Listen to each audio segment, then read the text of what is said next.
Ainda repercute a situação das famílias de Santa Rita, que nós mostramos esta semana aqui na Diário TV, onde várias famílias assentadas na localidade de Fazenda Alpina, em Santa Rita, estão ali há mais de 30 anos, estariam sendo obrigadas a trocar suas propriedades pelos apartamentos que vão ser construídos em Hermitage ou aguardar uma solução do INCRA para que novos assentamentos fossem oferecidos. Nós estamos com a doutora Eveline, ela que é psicanalista e pode falar um pouquinho para a gente sobre essa situação dessas famílias, já que ela tem acompanhado, sendo voluntária da Associação das Vítimas das Chuvas de 11 de janeiro de 2011, aqui em Teresópolis, a AVIT. Doutora, o que você tem observado na situação dessas famílias? Estão sendo obrigados a viver, pode-se dizer, um novo êxodo rural, não é isso? Pois é, André. É assim, essa situação ela é muito mais grave do que a gente imagina, né? Ela não se restringe a simplesmente a questão de ter um lugar para viver ou não, de ter aonde colocar essas pessoas ou não. A gente está falando da história de vida dessas pessoas, né? As pessoas que têm seus hábitos, têm costumes, têm suas memórias, sua identidade fincada nessas localizações.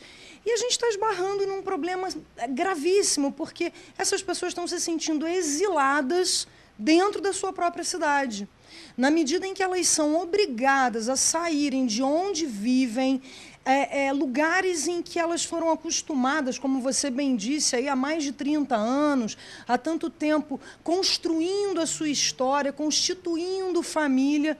Não é uma coisa tão simples você pegar essas pessoas e você deslocar de um determinado local onde elas têm uma amplitude, onde elas vivem da plantação, têm a sua roça, têm seus animais, e, de repente, você coloca essas pessoas num apartamento apertado, num determinado lugar. Eu tenho acompanhado de perto, frontalmente, o caso de algumas famílias, né? Há pouco tempo a gente teve a notícia de uma morte proveniente de tristeza, né, de um senhor que construiu sua roça, seu sítio, colocou toda a sua família nesse lugar e, de repente, depois de tudo o que houve, se viu obrigado a vir para a cidade. Né? A gente, às vezes, fala, poxa vida, mas é tudo tão pertinho, como é que as pessoas estranham tanto? A gente aqui em Teresópolis tem acompanhado que, às vezes, o deslocamento de um bairro para o outro é trágico. Quem dirá você sair da zona rural para a cidade? E, assim, eu acho que a gente tem que ter assim, o Estado tem que começar a olhar para essas pessoas numa perspectiva mais humana. Tem muita coisa que está em jogo.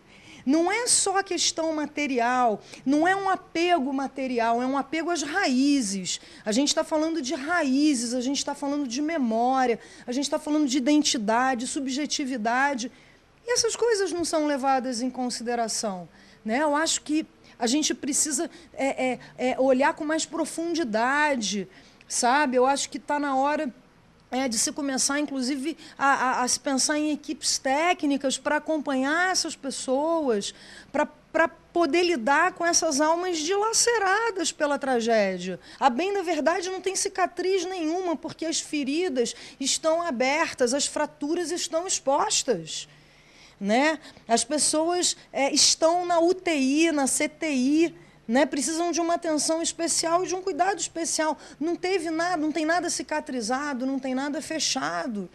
E pior ainda, André, talvez a gente possa pensar que essas feridas, né, ao invés de estarem se fechando, estão se abrindo cada vez mais. Né? Tá virando uma grande cratera na alma dessas pessoas, né? Na alma dessas famílias, na alma dessa cidade. Agradecendo, então, a doutora Eveline, que nos recebeu tão gentilmente aqui no seu consultório no centro da cidade, exatamente para mostrar esse lado humano. Afinal de contas, não são apenas historinhas que estão sendo contadas desde aquela trágica madrugada de janeiro, mas são vidas que se foram e vidas que ficaram bastante marcadas e bastante machucadas. Agradecendo mais uma vez a atenção, André Oliveira para a Diário TV.